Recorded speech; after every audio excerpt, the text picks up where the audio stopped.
in America, I don't think I've ever met anyone that doesn't know who God is. But today I met someone who, when I asked them, "Do you know who God is?" she just said, "No." Then I asked her, "Do you know who Jesus is?" She's like, "No." And it was really crazy to meet someone who didn't know any of that. Because in America, you ask someone, "Do you know what the gospel is? Do you know who God is?" They'll rattle off all the Bible answers to you. And it was really interesting just to be able to share like the entire gospel truth to this person. And it really made me feel bad that I haven't been able to be here and share the gospel with these people more. And I'll definitely be praying for these people, and I hope that the people of the church will be sharing the gospel with them as fast as they can. This mission trip, I've really enjoyed just seeing the joy in people's lives, of the Christians' lives in South Africa. Even in towns like Standerton where people have nothing. One guy said, his name was Jeff, he said, "Now I don't have any money, but I have Jesus and I have joy." And that just really stuck out to me. And as I'm now leaving, I'll be praying for these people in South Africa that they would be strong against the prosperity gospel that is very prominent here, as well as know the truth. Many people know about Jesus, but not many people let it affect their lives.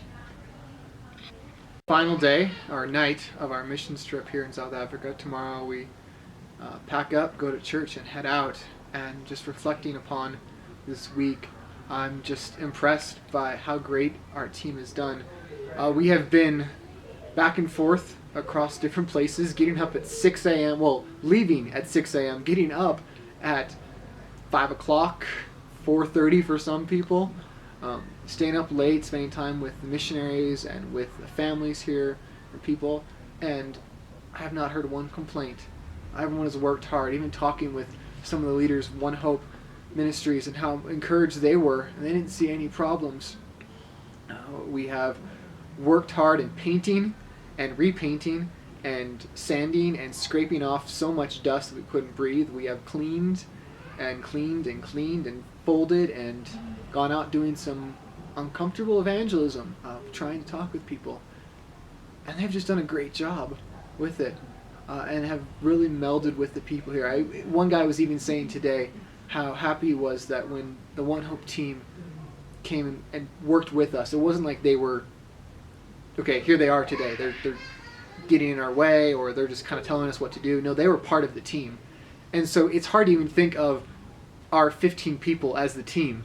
It really was everyone that we've been working with during this week, and it has been so wonderful. Aspects of prayer, really, I think we just need to be praying for our brothers and sisters who are doing this continued ministry in South Africa. Just heard again and again how many people say they are Christians. They are inundated with the truth of the name Jesus and church and the Bible. But even today, as we were talking with people, all they would say was, I don't know. I don't know anything about Jesus. Why don't you tell me? They're going to churches. And the prosperity gospel exists here so strongly. It just exists that really pulls people. We're going to be praying for the continued ministry going on here, that the gospel would go forward. We wouldn't just be buying them with things that we do, but we would be preaching every way. And that's why we need to be praying for the One Hope Ministries team, for our brothers and sisters, for Living Hope Church, just for this continued work. I think that has been my biggest joy in all of this, is that what we have done is not just come, drop a little bit of activities, play some games, build a building, and then take off. But we've been part of a team that is going to be here long afterwards. They're going to be doing the work. And though we may be afar, we serve the same God who's working in and through us. We can support them by prayer and by other ways as well. So pray for the continued work of the ministry of the gospel in South Africa.